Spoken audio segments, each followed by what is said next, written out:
Okay, so welcome back to Lawrence Explains Online Academic Tuition.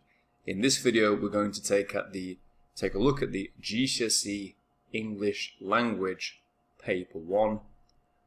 This is from the AQA syllabus, so many of you will be sitting this GCSE this summer, but the Paper 1 across the board is actually fairly similar. So regardless of which syllabus you're working from, there will be stuff you can take from this video. So we're going to look first of all at the source to begin with. So let's have a look at this source A, and then we're going to answer the questions on this source. So source A. Source A is taken from the beginning of a short story written by Joanne Harris. Mr. Fisher, a teacher of English for 40 years, works at St. Oswald's Grammar School for Boys. Mr. Fisher lived alone in a small terrace house in the centre of town. He did not own a car and therefore preferred to do as much as he could of his weekend marking in the form room after school. Even so, there were usually 2 or 3 stacks of books and papers to take home on the bus. It had been a disappointing term at St. Oswald's. For most of the boys in 3F, creative writing was on a par with country dancing and food technology. Oh, he tried hard to engage their interest, but books just didn't seem to kindle the same enthusiasm as they had in the old days. Mr. Fisher remembered a time, surely not so long ago, when books were golden, when imagination soared, when the world was filled with stories which ran like gazelles and pounced like tigers, and exploded like rockets, illuminating minds and hearts. He had seen it happen, had seen whole classes swept away in the fever. In those days, there were heroes, there were dragons and dinosaurs, there were space adventurers and soldiers of fortune and giant apes. In those days, thought Mr. Fisher, we dreamed in colour, though films were in black and white, and good always triumphed in the end. Now everything was in black and white, and though Mr. Fisher continued to teach with as much devotion to duty as he had done 40 years before, he was secretly aware that his voice had begun to lack conviction. To these boys, these sullen boys with their gelled hair and perfect teeth, everything was boring. Shakespeare was boring, Dickens was boring. There didn't seem to be a single story left in the world that they hadn't heard before. And over the years, though he had tried to stop it, a terrible disillusionment had crept over Mr. Fisher, who had once dreamed so fiercely of writing stories of his own. They had come to the end of the seam, he understood. There were no more stories to be written. The magic had run out. This was an uncharacteristically gloomy train of thought, and Mr. Fisher pushed it away. Not all his boys lacked imagination. Alistair Tibbet, for instance, even though he had obviously done part of his homework on the bus, an amiable boy, this Tibbet, not a brilliant scholar by any means, but there was a spark to him which deserved attention.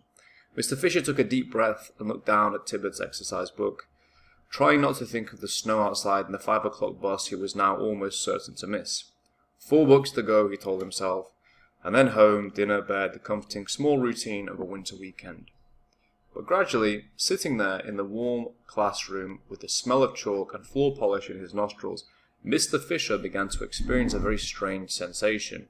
It began as a tightening of in his diaphragm, as if a long unused muscle had been brought into action. His breathing quickened, stopped, quickened again. He began to sweat, and when he reached the end of the story, Mr. Fisher put down his red pen and went back to the beginning, rereading every word very slowly and with meticulous care. This must be what a prospector feels when, discouraged and bankrupt and ready to go home, he takes off his boot and shakes out a nugget of gold the size of his fist. He read it again, critically this time, marking off the paragraphs with notes in red. A hope, which at first Mr. Fisher had hardly dared to formulate, swelled in him and grew strong. He found himself beginning to smile. If anyone had asked him what Tibbet's story was about, Mr. Fisher would have been hard-pressed to reply.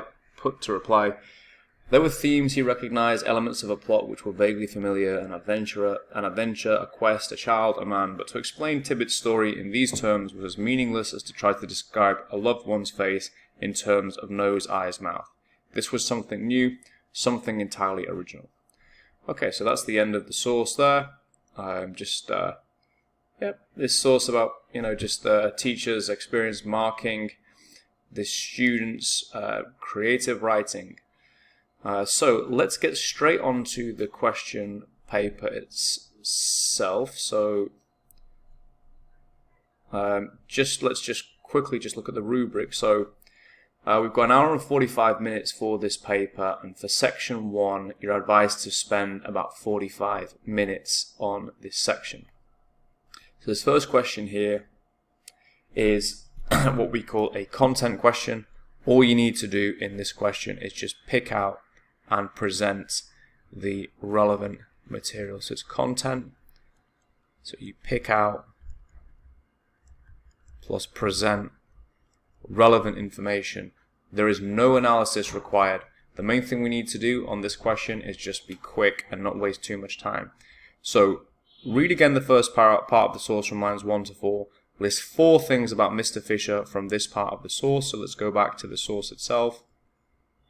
First paragraph. Okay, so one thing there, Mr. Fisher lived alone. He did not own a car. So I'm going to quickly put those two in.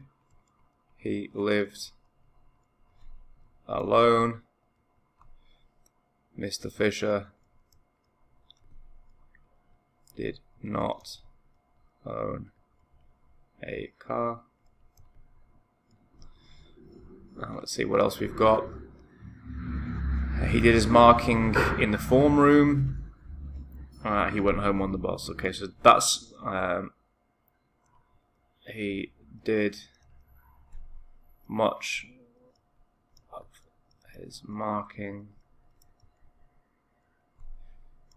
in the form room.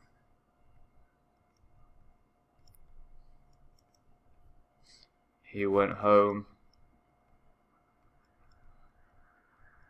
on the bus. Okay, so my writing is not fantastic right now with this DigiPen, but that is all you need to get 4 marks on this particular question. So the key on this question, don't waste time.